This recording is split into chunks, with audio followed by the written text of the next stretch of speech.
Making a voting plan is important to me because I have a medical condition. I have cerebral palsy, and transportation is a major issue.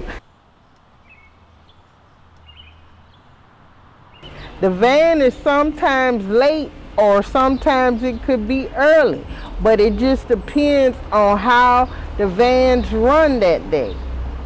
So you have to schedule 2 days in advance to make sure that you have a spot. You actually have to plan out where you're going to go, how you're going to get there. If I don't have paratransit, I can't get around.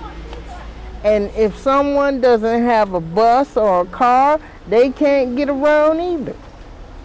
So everything that they have to do as far as voting, they have to make sure that their polling place is a place where they can get easy access to it, that they don't have to be walking 3 and 5 blocks down the street to get to their polling place.